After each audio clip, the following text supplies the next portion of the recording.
Halo Sobat Mantap, berjumpa kembali di Oksidasi, obrolan terkini seputar standar dan regulasi. Kali ini bersama saya Yusrina Kartika yang akan memandu episode Oksidasi hari ini. Nah, di episode kali ini kita akan membahas tentang salah satu peraturan BPOM yang baru terbit, yaitu Peraturan BPOM nomor 17 tahun 2025 tentang pedoman penilaian produk suplemen kesehatan mengandung probiotik. Nah, di bincang-bincang kita kali ini kita akan ditemani oleh Ibu Dewi Kurniasari. Selamat siang Bu Dewi, apa kabarnya Bu Dewi? Selamat siang Mbak Yusrina, alhamdulillah kabar sehat. Alhamdulillah kabar sehat Ibu. Nah Ibu Dewi ini adalah pengawas farmasi dan makanan ahli Madya sekaligus ketua tim kajian suplemen kesehatan dan obat kuasi. Nah Bu Dewi, terima kasih sudah bersedia untuk hadir bersama kami ya Bu. Hari ini kita mau ngobrol seputar salah satu peraturan BPOM yang baru terbit, yaitu Peraturan BPOM nomor 17 tahun 2025 tentang pedoman penilaian suplemen kesehatan mengandung probiotik. Bisa dibilang peraturan ini sudah ditunggu-tunggu banget ya Bu sama pelaku usaha, dan akhirnya di bulan Juli 2025 kemarin sudah resmi diundangkan. Nah, nanti kita juga akan sambil menjawab beberapa pertanyaan yang sering ditanyakan Bu sama Sobat Mantap terkait suplemen kesehatan probiotik ya Bu. Namun sebelum itu, mungkin Ibu boleh kasih gambaran awal sedikit Bu tentang peraturan ini. Peraturan BPOM nomor 17 tahun 2025 ini merupakan revisi dari peraturan sebelumnya, yaitu Per BPOM nomor 17 tahun 2021 yang mengatur tentang suplemen kesehatan probiotik. Nah, kebetulan sekali nomor peraturannya sama ini. Ya. Jadi Sobat Mantap jangan sampai salah ya, peraturan yang sekarang berlaku untuk suplemen kesehatan probiotik adalah Per BPOM nomor 17 tahun 2025. Iya, bisa pas gitu ya Bu, sama-sama nomor 17. Iya. Nah, jadi Sobat Mantap, jangan sampai ketuker ya. Peraturan terbaru untuk suplemen kesehatan probiotik yang berlaku saat ini adalah Per BPOM nomor 17 tahun 2025. Nah, lalu apa saja Bu perbedaannya dengan peraturan sebelumnya yang tahun 2021 itu? Ya, melalui peraturan yang terbaru ini kita menjelaskan ketentuan lebih rinci terkait alur pendaftaran produk suplemen kesehatan mengandung probiotik, di mana pada prinsipnya pelaku usaha itu yang akan mendaftarkan suplemen kesehatan probiotik harus memastikan terlebih dahulu apakah strain mikroorganisme probiotik yang digunakan dalam produknya telah terdaftar dalam positive list strain probiotik yang diizinkan sebagai suplemen kesehatan di Badan POM. Nah, jika belum ada di positive list, maka strain tersebut dianggap sebagai strain baru, yang mana harus terlebih dahulu dilakukan pengkajian ke Direktorat Standarisasi Obat Tradisional, Suplemen Kesehatan dan Kosmetik. Baik Bu, nah tadi kebetulan banget Ibu menyebutkan soal positive list. Ini sering juga nih Bu ditanyakan sama Sobat Mantap. Untuk positive list strain probiotik itu bisa dilihat di mana sih Bu? Ya, untuk positive list strain probiotik yang telah disetujui sebagai suplemen kesehatan dapat diakses pada subset sistem registrasi, yaitu di asrot.pom.go.id pada menu informasi, nanti pada pilihan FAQ nomor 43. Nah, saat ini sudah ada kurang lebih dari 100 strain probiotik yang sudah diizinkan sebagai suplemen kesehatan. Baik Bu, jadi untuk Sobat Mantap bisa cek positive list strain probiotik yang sudah diizinkan di suplemen kesehatan melalui subsite Asrot ya Bu, asrot.pom.go.id pada menu informasi, kemudian di FAQ pertanyaan nomor 43. Nanti kalau strainnya ternyata belum ada di positive list, maka dianggap sebagai strain baru dan harus diajukan pengkajian dulu ya Bu ke Direktorat Standarisasi OTSKK melalui SIPK ya Bu, Sistem Informasi Permohonan Kajian di standard-otskk.pom.go.id/SIPK. Selain itu, apalagi Bu yang baru dari peraturan ini? Ya, dalam peraturan baru ini juga sudah dijelaskan lebih rinci terkait dokumen dan data dukung apa saja yang harus dilampirkan, baik untuk pengajuan registrasi maupun permohonan kajian produk suplemen kesehatan mengandung probiotik. Antara lain identifikasi strain, di mana nanti menyampaikan terkait informasi tentang nama genus, spesies, dan strain, dan juga ada metode identifikasi dan penyimpanan strain atau culture collection-nya. Kemudian ada data terkait karakterisasi fungsi strain sebagai probiotik, di mana memberikan informasi terkait dengan ketahanan terhadap asam lambung dan juga kemampuan menempel pada usus. Selanjutnya ada juga data keamanan, dapat berupa status keamanan strain di negara lain atau hasil uji praklinik dan uji klinik. Kemudian juga ada data kemanfaatan berupa hasil uji klinik fase 2 untuk membuktikan bahwa probiotik tersebut memberikan manfaat dalam memelihara kesehatan pencernaan yang diamati dari fesesnya, berupa konsistensinya, kemudian ada kualitatif dan kuantitatif mikroorganisme yang hidup, serta ada asam lemak rantai pendek. Selain itu juga diperlukan data mutu yang menunjukkan total viable count atau jumlah sel probiotik yang hidup di dalam produk. Biasanya dicantumkan dalam satuan koloni forming unit atau CFU, dan juga data stabilitas serta persyaratan mutu lainnya sesuai ketentuan yang berlaku. Oke, baik Bu. Jadi data dukung yang dilampirkan sama ya Bu, kurang lebih antara untuk registrasi produk ataupun pengajuan permohonan kajian. Itu tadi Bu jelaskan ada identifikasi strain, kemudian karakterisasi fungsi strain sebagai probiotik, kemudian data keamanan, kemanfaatan, dan juga data mutu ya Bu. Nah, tadi kan lumayan rinci ya Bu. Mungkin supaya Sobat Mantap lebih terbayang lagi, kita bisa langsung jawab beberapa FAQ ya Bu, beberapa pertanyaan yang paling sering ditanyakan sama Sobat Mantap terkait suplemen kesehatan probiotik.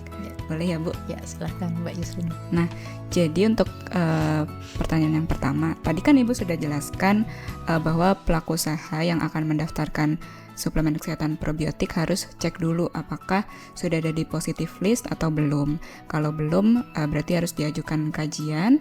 Nah, pertanyaannya, kalau strainnya sudah ada di positive list, apakah berarti produknya bisa langsung diregistrasi, Bu? Ya, kalau produk tersebut hanya mengandung komposisi strain tunggal yang sudah terdapat dalam positive list, maka produk dapat langsung diajukan registrasi. Namun apabila komposisi produknya terdiri dari kombinasi beberapa strain yang telah ada dalam positive list atau kombinasi dengan bahan-bahan aktif lain, maka pelaku usaha harus melampirkan justifikasi rasionalisasi dilakukannya kombinasi komposisi tersebut, dan juga harus menyertakan data uji kompatibilitas yang membuktikan bahwa semua strain dapat tumbuh bersama. Oh gitu Bu, jadi kalau komposisinya cuma satu strain bisa langsung didaftarkan ya Bu, kalau strainnya sudah ada di positive list. Kemudian kalau dia kombinasi dari beberapa strain yang sudah ada di positive list atau kombinasi dengan bahan lain, itu pelaku usaha harus melampirkan justifikasi rasionalisasi dilakukannya kombinasi komposisi tersebut dan juga data hasil uji kompatibilitas ya Bu. Nah, pertanyaan berikutnya masih berkaitan ya Bu dengan kombinasi strain. Yang pertama, apakah ada ketentuan jumlah maksimum strain yang boleh dikombinasikan dalam satu produk? Kemudian yang kedua, apakah ada ketentuan nilai minimum total viable count dalam produk suplemen kesehatan probiotik? Gimana tuh Bu? Ya, kalau dalam peraturan ini memang tidak ada pembatasan berapa banyak strain yang boleh dikombinasikan dalam satu produk. Evaluasi nanti akan dilakukan berdasarkan data dukung yang dilampirkan, apakah rasional mengkombinasikan sekian banyak strain. Kemudian apakah semua strain tersebut benar bisa tumbuh bersama dan memberikan manfaat yang sinergis jika dikombinasikan. Terkait dengan jumlah minimal total viable count memang tidak diatur juga dalam ketentuan, namun nanti evaluasi akan dilakukan berdasarkan data dukung yang dilampirkan. Mungkin saja setiap strain probiotik itu memberikan manfaat pada jumlah yang berbeda-beda. Iya, baik Bu. Berarti artinya tergantung data dukung kemanfaatan yang dilampirkan ya Bu, dan itu harus sesuai dengan produk yang mau diajukan ya Bu. Nah, kita lanjut ke pertanyaan berikutnya ya Bu. Apakah strain probiotik baru harus dilakukan uji klinik di Indonesia? Nah, ini gimana Bu? Karena kan memang sebagian besar pelaku usaha yang mau mendaftarkan suplemen kesehatan probiotik ini produknya adalah produk impor yang mungkin belum pernah ada uji kliniknya di Indonesia ya Bu. Ini gimana Bu?